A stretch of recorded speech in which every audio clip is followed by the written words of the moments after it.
Аузубиллахи Бисмиллахир-рахманир-рахим. Ассаламу алейкум, құрметті тыңдарман қауым, құрметті әлемсүйер бауырлар. Өткен екінші дәрісімізде жалпы Бақара сүресінің кіріспесіне, жалпы Бақара сүресінің алғашқы 5 аятын өткен болатынбыз. Жалпы алғашқы 5 аяты мүминдердің сипаттары жайында баян етіледі. Жалпы енді сіздерге қосымша хабарландыру. Егер сіздер бұны дәріс ретінде оқитын болсаңыздар, мен сіздерге WhatsApp нөмірімді қазір айтам. Сол WhatsApp нөмірге хабарласып, бұл парақша, бұл кітаптың PDF форматының сурет түрінде мен сіздерге жібере аламын, Құдай қаласа. Сол бойынша сабақты түсіңіздер болады. Бұл белгілеп қойған өткен аптадағы өткен дәрісіміз алғашқы 5 аяты, яғни Бақара сүресінің алғашқы 5 аяты. Құдай қаласа біз жалғастырамыз. Ары қарай жалпы енді алғашында бұл мүминдер жайында айтылса, келесі аяттарда жалпы кәпірлер жайында, кәпірлердің сипаттары жайында әңгіме қозғалады. Не үшін ол күпірлікке душар болғандығы жайында сол аяттар, жалпы 6-шы, 7-ші аят мынау не жайында айтылады, жалпы кәпірлер жайында. Сіздерге иншалла әңгіме қозғаймыз. Аят былай оқылады.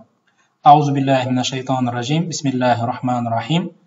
Инналлазина кафару саваун алейхим аанзартахум ам лам тунзирхум ла ю'минун. ختم الله على قلوبهم وعلى سمعهم وعلى أبصارهم غشاوة ولهم عذاب عظيم. Аяттың мағынасы ат-тафсир, яғни тәфсірі. Инналлазина кафару, яғни инна деген шынында, ақиқатында аллазина кафару, күпір еткендер дейді. Яғни инналлазина джахаду дегеніміз қарсы келген, мойындамаған деген мағынаны білдіреді. Яғни джахаду би аятиллахи дейді. Би аятиллахи дегеніміз Алланың белгілерін жоққа шығарғандар. Яғни Алланың жалғыздығын көре тұра, осы бүкіл аспан мен жерді жаратқан жалғыз Алла екенін біле тұра, яғни бұның өздігінен жаратылмайтындығына ақыл мен түйсікпен біле тұра, Алланың аяттарын, Алланың белгілерін көре тұра, Аллаға қарсы шығады дейді. Ваказабу рисалата Мухаммад, және пайғамбарымыз Мұхаммед Мұстафа саллаллаху алейхи вассаламның пайғамбарлығын жоққа шығарады дейді. Сауаун алейхим деген алейхим оларға, ятасауа бәрібір деген секілді, бәрібір. Мысалы сауаун алейхим аанзартахум дегеніміз ам лам тунзирхум, яғни сауаун бәрібір дейді, ахзартахум, яғни оларға ескертсең де, ескерту дегеніміз бұл жерде бір қатты ескерту. Я Мұхаммад мин азабиллахи ва хауфтахум минху дейді. Яғни Алланың жалпы Алланың дінге қарсы шыққандарға азабы бар екендігін, залымдарға азап бар екенін ескертсең де, ва хауфтахум, хауф деген қауіп дейді бізде. Хауфтахум, және оларды қорқытсаң да, хауфтахум минху, яғни минху дегеніміз сол тозақтан қорқытсаң да, ам лам тахзурхум, оларға ескертпесең де дейді. Ескертсең де, ескертпесең де дейді. Ла ю'минун деген ла юсаддиқуна дейді. Ла юсаддиқуна сенбейді, иланбайды дейді. Ла юсаддиқуна бима джиттахум, сен келген дінді иланбайды, мойындамайды дейді. Бима джиттахум бихи дейді. Фала татмау фи иманихим, яғни сол иман келтіруге, фала татмау фи иманихим, оларға жаңағыдай иман келтірем деп бар күшіңді жаңағыдай бір қатты жаңағыдай бір ренжіп, қатты оларға тырыспай қой дейді. Енді бұл пайғамбарға қатысты айтылған нәрсе, ол пайғамбарға Алла тағала білдіріп тұр да. Вәлә тазхаб нафсака алейхим хасарат дейді. Яғни вәлә тазхаб нафсака алейхим хасарат. Хасарат деген қасірет дейді бізде қазақшада. Енді қатты қасірет шекпе дейді. Оларды жаңағыдай иманға келтіре алмағаныңды уайымда қасірет шекпе дейді. وفي هذا تسلية للنبي وفي هذا تسلية للنبي صلى الله عليه وسلم. Бұнда дейді жаңағы бұл Алланың бұл аятында дейді пайғамбарымыз бір қолдаудың, пайғамбарымызға бір жұбаныш айтудың бір несі де түрі. Ан такзиби қаумихи лаху, яғни қауымы пайғамбарымыздың саллаллаху алейхи вассаламның өзін қауымы өтірікке ұшырған, жалғандыққа ұшырған, өтірікші деп айтқан. Қараңыздар. Сумма байяна таала, сумма байяна. Сосын Алла тағала баян етті дейді. Алла тағала біздерге жеткізді дейді. Әл-илля дегеніміз бұл жерде проблема. Қандай, не оларды былайша айтқан кезде күпірліктен шығармай тұрған не нәрсе екенін Алла тағала түсіндіріп қойды дейді. Фи сәбәбі, сәбәб деген себебі, адамыл иман, иман келтірмеулерінің себебі не екенін Алла тағала түсіндірді дейді. Фақала дейді, айт дейді, хатамаллаху аля қулубихим. Алла тағала олардың жүректеріне хатым, яғни жүректеріне бір жүректерін бекітіп қойды дейді. Ай таба аля қулубихим. Таба дегеніміз печат деген секілді. Таба жүрегіне бір печат қойып тастады, олардың жүректеріне бір мөр қойып тастады дейді. Фәлә ядхулу фиха нур. Яғни сол жүректер жабылып қалған дейді. Фәлә ядхулу кірмейді дейді. Фиха оған нұр кірмейді дейді. Яғни нұрдан махрұм қалған дейді. Яғни нұрға орын болмай қалған дейді, жүректерінің. Сондай. Не үшін? Вәлә юшриқу фиха иман. Және онда бір иманның нұры сәуле шашпайды дейді. Қалыл муфассирун, тәфсір ғалымдар айтқан дейді. Әл-хатым әт-тағтия. Тағтия деген бір жабатын нәрсе. Табау деген бір пробка секілді жаңағыдай бір жабатын бір несі. Вәзәлика әннәл құлуб, өйткені жүректер дейді. Ида кәсурат алейха әз-зунуб, егер күнә көбейген болса дейді. Егер күнәні адам көп істейтін болса дейді. Тамасат нурул басира. Тамасат дегеніміз өшіп қалады дейді. Нурул басира. Басира дегеніміз адамның ішкі көзі, яғни ішкі көзінің нұры өшіп қалады дейді. Яғни басар деген нәрсе ол адамның екі көзі да, ал басира дегеніміз адамның ішкі көзі. Фиха фәлә якуну лил иман илейха маслик. Жаңағы жүрек ішкі көзі өшіп қалған сонда дейді. Фәлә якуну болмайды дейді лил иман, иман үшін илейха маслик. Маслик деген бір жол болмайды дейді. Жол болмай қалады екен де, сондай бір күнәға, адамның күнәға батқандығы сондай дейді. Вәлә лил куфри анха мухлис дейді. Кама қала. Яғни, және одан бір құтылу жоқ дейді, құтыла алмайды дейді ондай адамдар дейді. Біл таба Аллаху алейха би куфрихим дейді. Яғни олардың күпірлігі себебі Алла тағала олардың жүректерін Алла тағала оларға бекіп бір нәрсе бекітіп қойды дейді. Аят жалғасады. Ва аля самаихим ва аля абсарихим ғишауа дейді. Мағынасы әй аля асмаихим, олардың құлақтарына, ва аля абсарихим, олардың көздерінде ғитаун. Ғитаун деген бір перде бар дейді. Фәлә юбсируна худа. Яғни олар бір хидаятты, тура жолды, дұрыс жолды көрмейді дейді. Вәлә ясмауна вәлә яфқахуни. Және олар естімейді дейді. Вәлә яфқахун, және түсінбейді дейді ол нәрсені, айтқан нәрсеңді. Вәлә яқилун, және ойланбайды дейді. Яқил деген нәрсе ақылға салмайды деген сөз. Лианна асмаахум, өйткені олардың құлақтары, ва абсарахум, олардың жанарлары, көздері, кәаннаха муғаттатун дейді. Олар бір жабық тұрған секілді дейді. Көріп тұр екі көзімен, естіп тұр, бірақ естімеген адамдар секілді дейді. Бихуджбин касифа дейді. Бихуджбин касифа дегеніміз мынау бір сондай пердемен, касиф деген қалың пердемен жабылып қалған секілді дейді. Лизалика ярауна ал-хаққа фәлә яттабиуна. Лизалика, өйткені олар дейді, ярауна көреді дейді, ал-хақ, ақиқатты көреді дейді, фәлә яттабиуна, оған ермейді дейді. Ва ясмаунаху, және естиді дейді ақиқатты, фәлә яунаху, оны түсінбейді дейді. Қала Абу Хайян, Абу Хайян деген бір тәфсірші айтқан. Шаббаха та'ала, Аллах ұқсатты дейді, құлубахум, олардың жүректерін литабихим, қарсы шыққандар үшін, анил хақ, ақиқатқа қарсы шыққандар үшін, васмаахум лидрабиха анисима да'ял фалах, яғни сонда бір құтқару жолына шақырған адамның құлақтарына жаңағыдай бір сонда бір не бар да, бітеу секілді, құлақ қап кеп алған секілді, яғни естімейді дейді. Абсарахум, және көздері дейді, лимтинаиха ан таламухи нур хидая, хидаят нұрын көруге шамасы келмей қалады дейді. Яғни көздері кәдімгідей оған тыйым салады дейді. Бил уиа ал-махтум алейха, сондай бір уиа дегеніміз, сол бір не секілді дейді, махтум деген алейха, сол бір жабық бір зат секілді дейді, көрмейді дейді, яғни бекітіліп қойған дейді, көздері болсын. Әл-мастуд манафизаху, яғни бүкіл шығатын жолдары, кіретін жолдары баршасы мастуд дегеніміз жабық дейді. Әл-муғатта биғиша ямнау ан ясилаху ау юслихаху. Яғни бір сондай бір немен пердемен жабық болған дейді. Сондай бір оған бір оны біреу келіп дұрыса жақсы нәрсе айтса да, оған бір салихалы бір дұрыс нәрсе айтса да, ол бір дұрыс жолға түспейді дейді. Вазалика лианнаха, өйткені ол дейді, канат ма'a сихатиха ва қуат идракиха мамнуатан ан қубул хайр. Олар жаңағы сихатиха, олар сау бола тұра, көздері сау бола тұра, құлақ көздері, жанарлары сау бола тұра, ва қуат идракиха, жаңағы біле тұра, мамнуатан ан қубул хайр. Хайрды олар қабыл ете алмайды дейді. Ва симауху, құлақтары дейді, таламух нурихи ва хадихи тариқа листиара. Сондай бір бұл өте бір әдемі ауыспалы бір мағынада әдемі керемет суреттеген. Лахум азабун азин, оларға бір ұлы ғазап, үлкен азап бар дейді. Әй валахум фил ахирати, оларға ақиретте дейді азабун шадид дейді.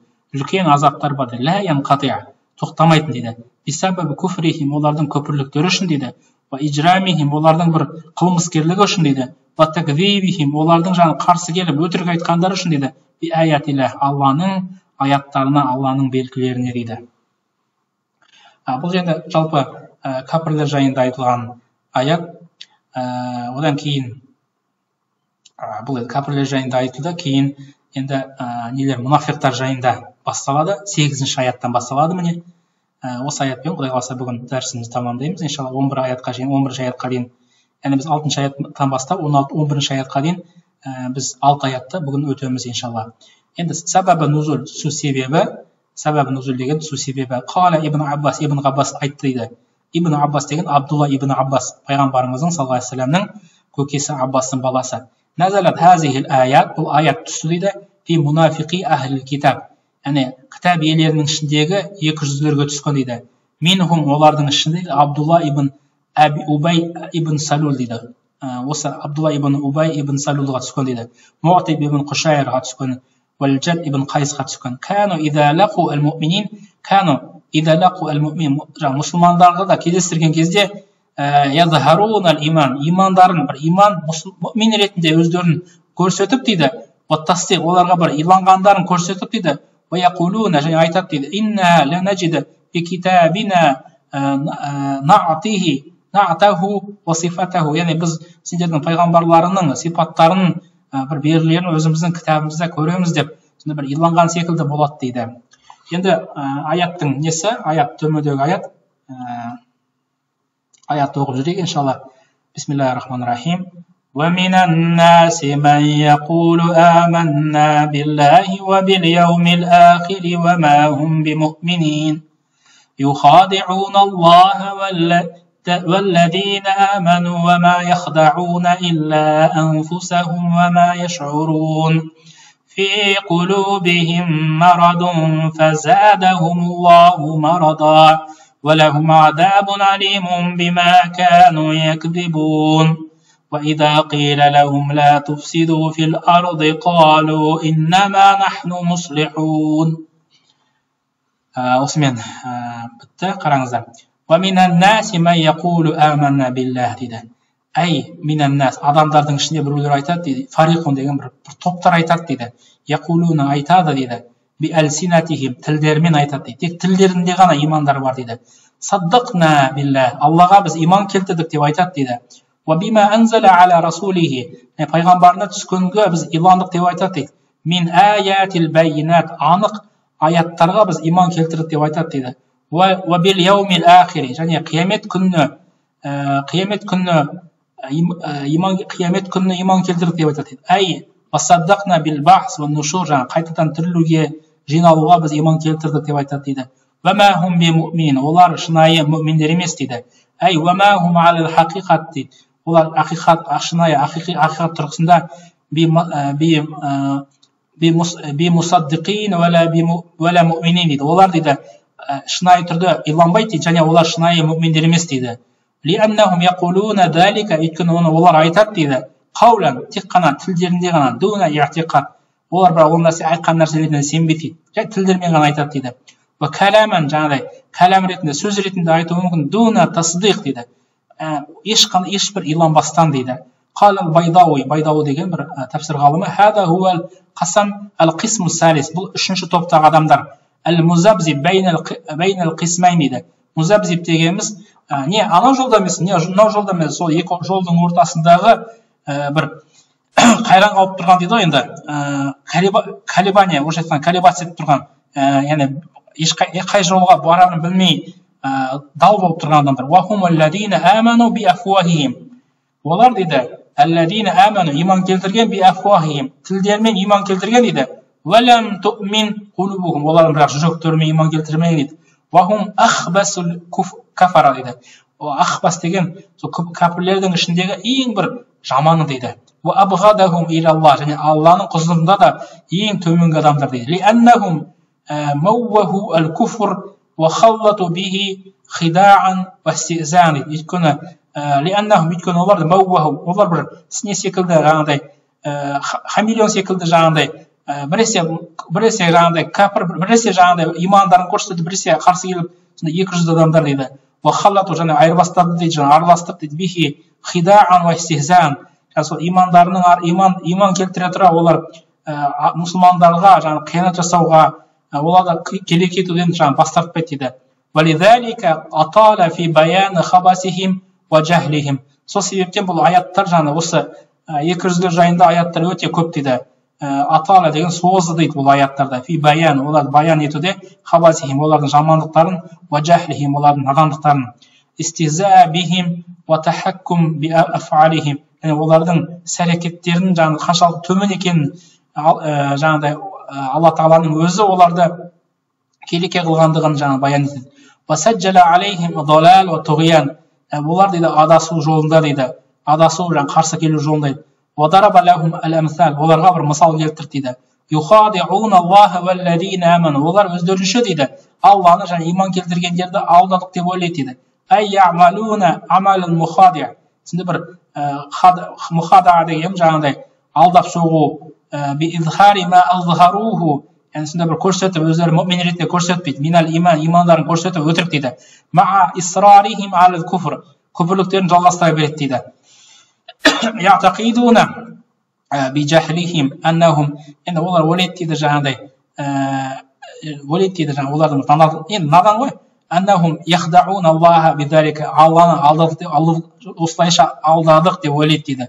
Вана далика нафаахум индаху дейді. Және олар сондай бір пайдаға келдік, біз жаңағыдай сондай бір керемет нәрсе жасадық деп ойлайды дейді.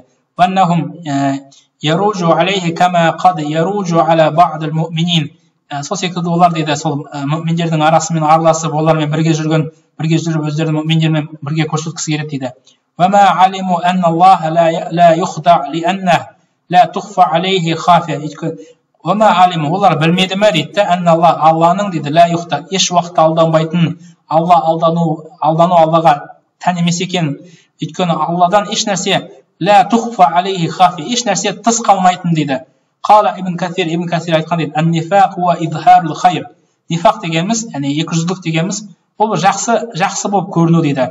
Ва исрар шар ва хуа ануа дейді. Және де ішінен жаңа нені жамандықты жасыру дейді. Ва хуа ануа дейді. Және оның түрлері бар дейді. Иътиқади, сенім тұрғысында жаңа екіжүзділік. Ва хуа аллади юхаллат сахибаху финнар, тозақта мәңгі қалады дейді. Жаңағыдай сенім тұрғысында жаңағыдай өтірік мұсылман болып жүргендер. Ва амали, және іс тұрғысынан дейді. Ва хуа мин акбар зунуб, бұл күнәлардың ішіндегі ең бір үлкені дейді. Іс тұрғысынан деген өтірік соғуы, уәдесінде тұрмауы, вәл аузар дейді, жаңағы өте ауыр күнәлар дейді. Лианнал мунафиқ юхалифу қаулуху фи'лаху. Өйткені мұнафиқ дегеніміз, 200 дегеніміз, юхалифу қарсы келеді, қарамайшы келеді, қайшы келеді дейді. Қаулуху сөзі дейді, сөзі фи'лаху ісіне қайшы келеді дейді. Сурруху аланиятаху, яғни олардың бір жария түрде, құпия түрде сақтағаны сырттағы көрсетіп жүргендеріне қайшы келеді дейді. Яғни іштерінде бүккендер бар дейді. Уайнама назалат сифат мунафиқин, мунафиқтердің сипаты дейді. Фи суар ал-мәдения, мәдениялық сүрлерде түскен дейді. Лианна Мәкка лам якун биха нифақ. Өйткені Мекке қаласында, Меккеде 200-лік деген нәрсе болмаған дейді. Бәл кәна хилафуху дейді. Шынайы түрде, шынайы 200-лік еш уақытта болмаған дейді. وَمَا يَخْدَعُونَ إِلَّا أَنفُسَهُمْ олар тек өздерін ғана алдап соғады дейді. أي وما يخدعون في الحقيقة إلا أنفسهم لأن وبال فعلهم راجع عليهم يعني өздеріне қайтып келеді дейді істеген істері жаман әрекеттер дейді. وما يشعرون және олар бұл нәрсені сезбейді білмейді дейді. أي لا يحسون بذلك олар ол нәрсені сезбейді дейді. ولا يفطنون إليه оған ол нәрсеге ой жүгіртпейді ойланбайды дейді. لتمادي غفلتهم وتكامل حماقتهم олардың сондай бір олардың ақмақтығы, олардың надандықтарының сондай бір кең түрде жайылғанның бір белгісі еді. وفي قلوبهم مرض فزادهم الله مرضا أي في قلوبهم яғни олардың жүректерінде шәк дейді, күмән бар дейді, күмән бар, яғни ол ауру ғой. екіжүзділік бар дейді. فزادهم الله رجسا дейді. Сол екіжүзділіктердің аурулары одан сайын асқына түседі дейді. فوق رجسهم жаңа сол ауру рижси жаман былық, жаңа сол былықтары одан сайын былыға береді дейді жүрегі. وضلالا жаңа адасушылық дейді. فوق ضلالهم адасқан үсті адаса береді дейді. وجملة دعائية قال ابن أسلم былай айтқан هذا مرض في الدين бұл дүние тұрғыда бір ауру деп айтады. وليس مرضا في الجسد бұл дененің бір ауру емес, бұл жердегі ауру адамның діни тұрғысынан рухани ауруы. وهو الشك الذي دخلهم في الإسلام дейді. Ол осындай бір وهو الشك сондай бір шек дейді, шек келтіру дейді. Бір осылай мұсылман болып жүріп осылай өздерінше бір мұсылман, бірақ негізінде мұсылман емес та. فزادهم الله رجسا وشكا дейді. Ол осылайша олардың жаңағыдай былығы, олардың күмәні одан сайын күшейе береді дейді. وَلَهُمْ عَذَابٌ أَلِيمٌ дейді.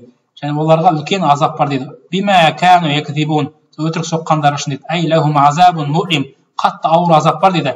بسبب себебінен казбихим өтірік соққандар себебінен في دعوة الإيمان имани дағуатқа қарсы келіп дейді. وَاستهزائهم بآيات الرحمن Алланың белгілерін мазақ қыл еткен дейді, қарсы келген дейді. ثم شرع تعالى في بيان قبائحهم олардың бір жамандықтарын баян ету мақсатында Алла Тағала былай деп бастады. وأحوالهم شنيعة олардың жағдайлары өте жаман. وإذا قيل لهم оларға айтылса дейді. لا تفسدوا في الأرض жерде бір пасықтық, жерде жамандық жасамаңдар деп айтылса, وإذا قال لهم بعض المؤمن кейбір мүминдер айтса дейді. дейді لا تسعوا في الأرض بالإفساد بإثارة الفتن фитналарды шығармаңдар, жамандықты, бүлікті жаймаңдар деп айтса дейді. Күфірлікті жаймаңдар деп айтса. وَالصَّدِّ عَنْ سَبِيلِ اللَّهِ Алла жолында жаңағыдай тосу, яғни Алла жолына қарсы келу. Қала ибн Масуд айтқан әл-фасад фил ард жердегі фасад хуал куфр, күпірлік деп айтқанда жердегі фасад, жердегі бұзғыншылық. Вәл амал бил маъсия және күнәмен амал ету. Фаман аса Аллах фақат афсада фил ард кім Аллаға қарсы шықса, шын мәнінде ол жерді, дүниені толықтырған дейді. Қалу иннама нахну муслихун олар айтады дейді. Қалу айтады олар. Лейса ша'нуна алифсад біз жаңа бұзғыншы емеспіз, абадан еш уақытта. Ва иннама шын мәнінде нахну біз унасун адамдармыз, муслихун бір жөнге келтіруші біз адамдар, жөнге салушы адамдармыз. Наса алил хайр жақсылыққа ұмтылушымыз. Ва салах жаңадай салихалыққа ұмтылумыз. Фала яссиху мұхатибатана бидалика дейді. Және бұлай айтқаның бізге жараспайды деп айтады екен да. Халал Байдауи бұлай айтқан. Тасауарул фасад бисур салах дейді. Яғни олар бұзғыншылдықты дұрыс жол деп сипаттаған, солай суреттеген дейді. Лима фи қулубихим минал марад олардың жүректеріндегі ауру болған себеп дейді. Факану каман қала Аллаху ол басқа аятта айтқан дейді. Афаман зуйина лаху суу амалихи фарау хасана дейді. Оларға дейді жаман амалы бір көркемделіп көрсетіледі дейді. Олар сол жаман амалын жақсы деп ойлайды дейді.